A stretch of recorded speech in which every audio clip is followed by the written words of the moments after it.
In this lesson, we are going to learn how to find linear regressions, but even more importantly, how to apply them. We will also discuss how graphs can help us out in this process, and I will explain how you can use a graphing calculator to help you in this process. A graphing calculator isn't essential, but it makes life so much easier. You're going to want to invest in having access to one for a few things in this course. And definitely if you take Math for Business 2, you're going to want one. Now, don't worry about how to find the linear regression in the calculator just yet. We'll cover that at the end of this lesson. But when we do, I will go back and remind you that we are going to be looking for the button that says Stat, which if you're looking on your graphing calculator, it will be to the left of the arrow keys that are at the top right-hand side of your calculator. It's right under the button that says DEL for delete.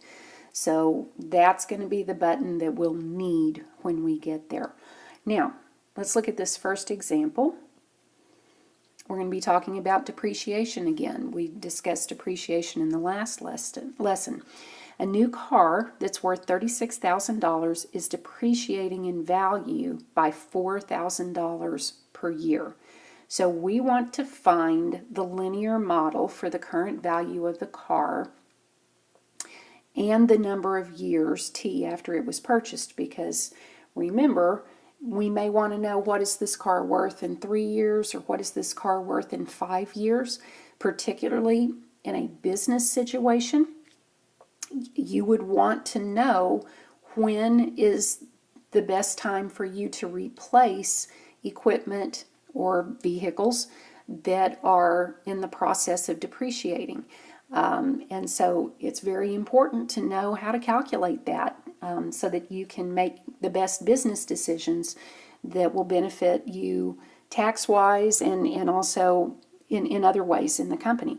So to get the linear model, remember we are always working with the equation y equals mx plus b, where we need to know the slope and the y-intercept.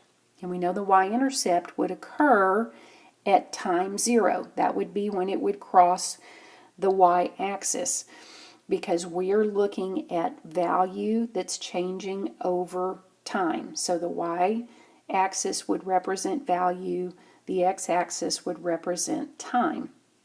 So what that tells me is that if it's worth $36,000 when it's new, that's got to be my B value. That's my y-intercept. If it's depreciating in value by $4,000 per year, that's the amount it's changing every year. And that rate of change, or the amount of change over time, is my slope. They gave me everything I need to write the equation. So I'm going to have, for the y value, we said that represents the value of the car is equal to, remember, if it's depreciating, it's going down in value, so that's a negative 4,000. And our x-axis represents time, plus our starting amount for this car, or our y-intercept, was 36,000. That's going to be the equation that we need to graph.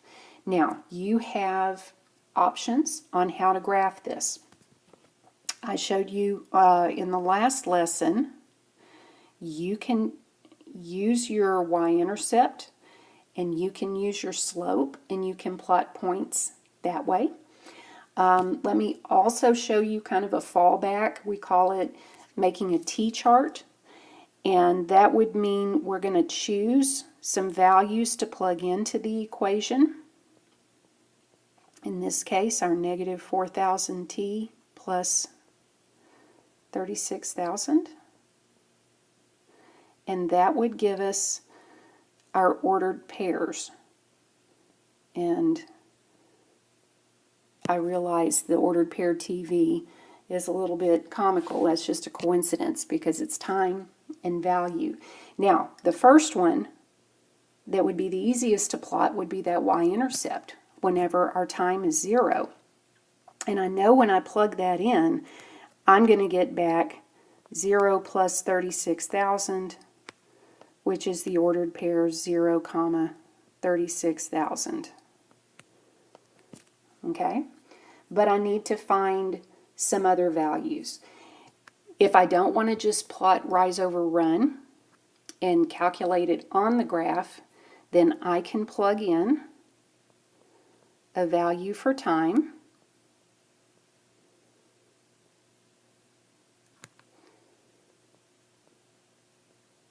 And that's going to tell me when time is 1 year later, I'm subtracting off $4,000. I'm going to be at the ordered pair 132,000. If I choose another value, I could choose 2. Let's see what happens if I choose something larger, like 5. Then I would have negative 4,000 times 5 plus 36,000. Well, negative 4,000 times 5 is a negative 20,000. Plus 36,000 means when I have a time of 5 years, this vehicle is now worth only $16,000. Okay, so I'm going to need a scale. My time makes the most sense to count by ones. My value, on the other hand, I don't want to count by ones because my starting value is 36,000. But since I'm depreciating by 4,000 each year, maybe what I want to do is count by 4s. So 4, 8, 12, 16, 20, 24, 28, 32, 36. So we're going to start up here, 0, 36.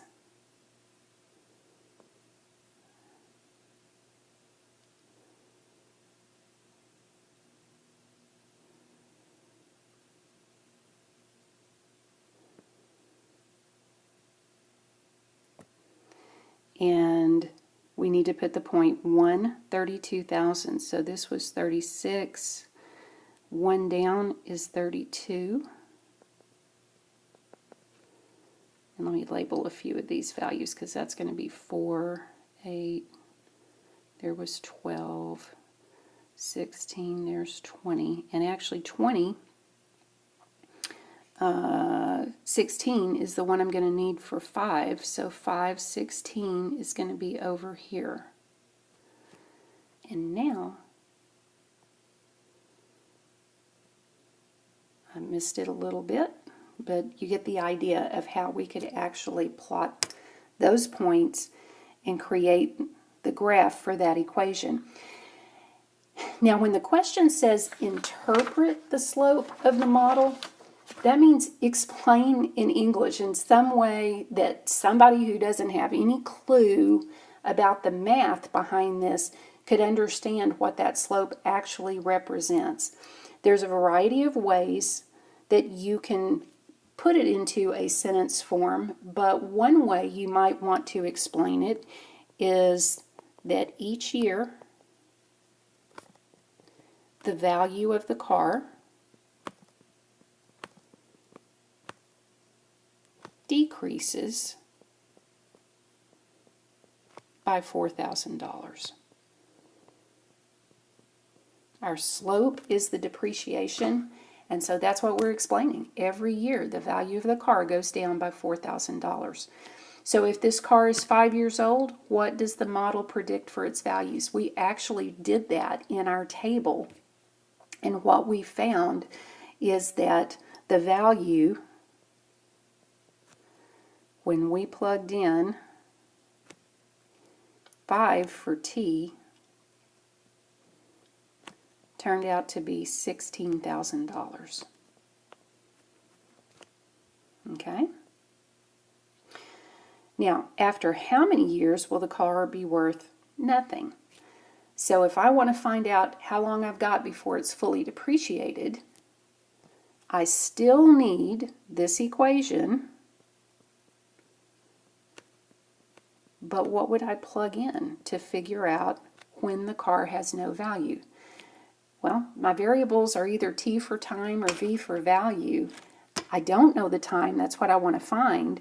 So I must know what the value is. If I want to know when it's worth nothing, that's when the value is 0. So if I plug in 0 for V, and I add 4,000T to each side, that tells me that in 9 years, this car would have no value. If you look at the next slide, we're going to be talking about a health club membership. They offer this membership for a fee of $99 plus a monthly fee of $10 per month. So we want to find the linear model for the membership fee and the number of months since you have been a member. Now, I'm going to have to think about this for a minute to decide how I would come up with the equation. Remember that we're talking about an amount that you are spending over a period of time. So when you join this club, what did you have to pay? Before you ever walked through the door and did your first workout, you had to pay that membership fee, which was $99. That's going to be my B value, isn't it? That's my starting amount I had to pay. Now, the amount that I have to pay after that depends on the amount of time that I keep my membership. So what I'm paying each month is the amount, the rate of change of what I've invested in this membership. That means my slope is going to be the $10. So the fee that I have paid is going to be this $10 for every month plus the $99 that I spent to join. That's putting it back into slope-intercept form. Now, it asks me also to graph this equation, and I'm given a graph here. So I need to label my time is the x-axis in months, and my y-axis is going to be my amount paid.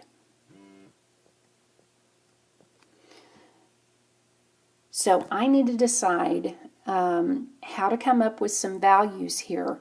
I do think that I'm going to want to count by ones. On the x-axis, time in months, we'll count by ones. Now, for my y-axis, I don't want to count by ones because I started off by paying $99 and I'm adding $10 a month to that. You can decide how you want to set this up. It's totally up to you. You can choose to do this if you wish. This little symbol, kind of a little sideways Z, is showing there as a break. And if you wanted, you could start by putting $99 here, and then we could go up by tens. So that would be 109, 119, 129, 139, and so on. Now, you have to show there's a break because that shows that this is not to scale. We've taken a section of the graph out, but that would make it a little easier to get our points plotted here. So I know that my y-intercept was 99, so this point is where I'm going to start. 1 month after that, I've paid an additional $10. That puts me here, and then another 10 after month 2, and another 10, and so forth. And this is what my graph would look like. Oh, I did a better job of hitting those points. Good. Okay. Now, here's another opportunity to practice how you would interpret the slope of the model, how you would explain to someone what the slope represents. So if you think about it, the slope we said was the $10. What is that? Well, each month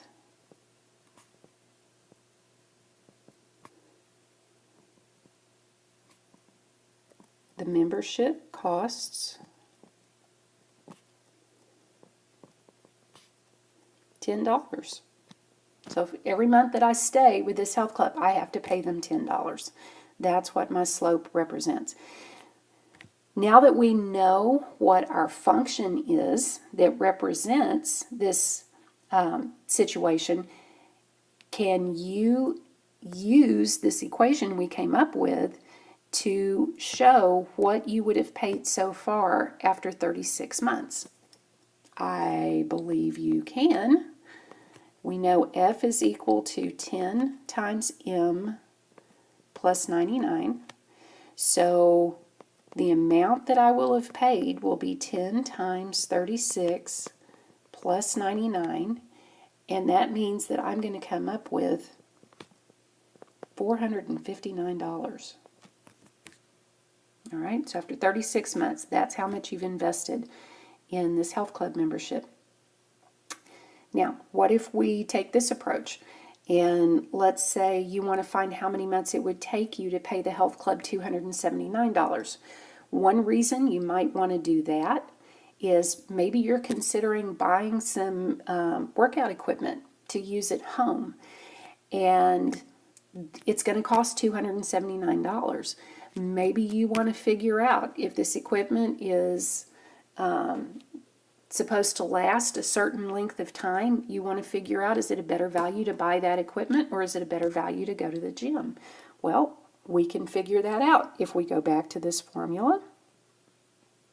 But this time, we don't know how many months. That's what we're going to look for. And we want to know how many months it takes for us to have invested $279 in that health club membership. So we plug in 279 for F.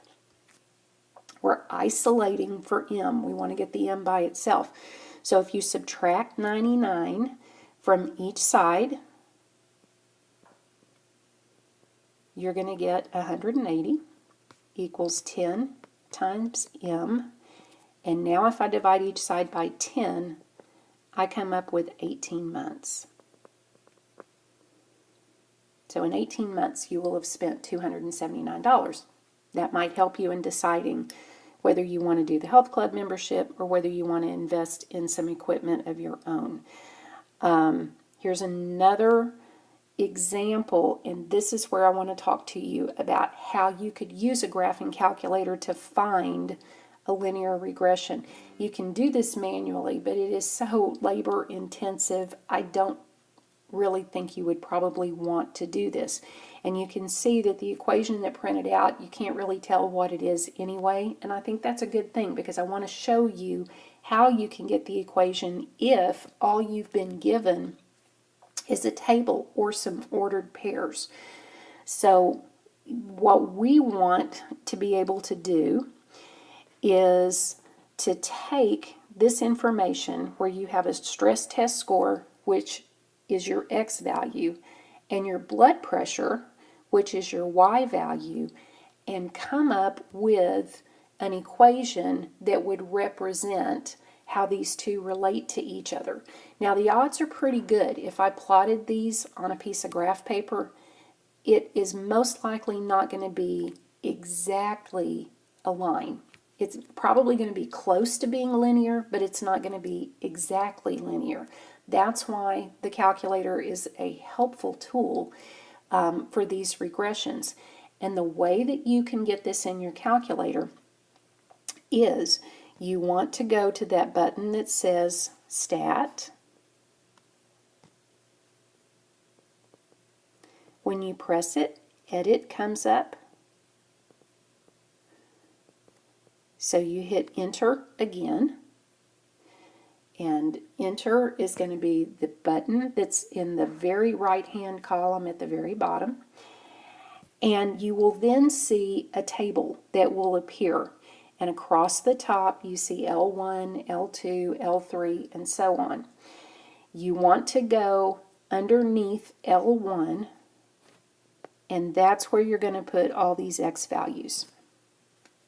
So you're going to type 55 and hit enter. It'll take you down to the next number in column L1. You can type in 62, hit enter. 58, hit enter, and so on. So take a moment to get all those in. If you need to pause this while you're doing it, that's fine.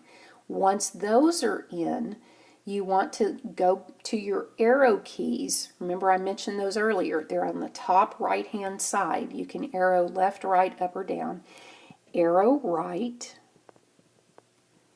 to go to L2.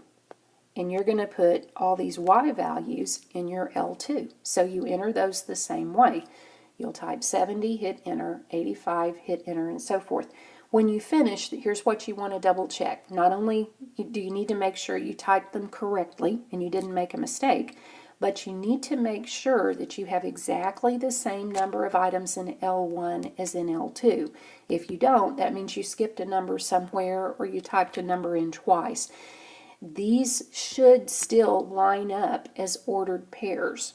It's just instead of being listed in rows as you see them on this slide, you're going to see them in columns in your calculator.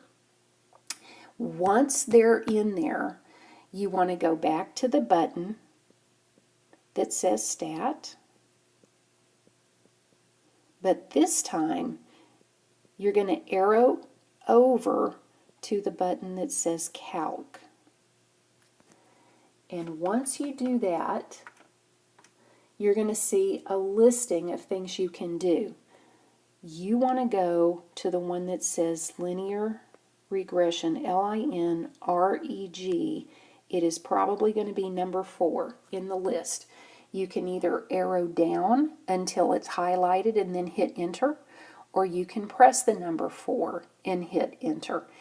And when you do that, it will give you the information you need for the equation. What you're going to see is that you will have y equals 0.56x plus 41.71 when you round to the nearest hundredth. Okay? You're going to see more digits in the calculator. We don't need to keep all of those. So if you round to the nearest hundredth, this is the equation you're going to come up with. So that is a helpful thing to know. If they don't give you the equation, they just give you some values that occur from some data that has been collected. Okay, now that we've covered that, let's go to the next slide. And the next thing I want you to do is to interpret the slope of the model. We've been practicing this on every question we've done in this section. Remember, if you look back at what the information in the table said we had, it's a relationship between a stress test score, which was our X value, and the diastolic blood pressure. So what does the slope represent? Okay, so what that means is we had a slope, and I'm going to write this down so you won't forget. When we rounded, we got 0.56. Now remember, that's the change in y over the change in x. So the change in y, okay, was the blood pressure. So the diastolic blood pressure increased 0.56 points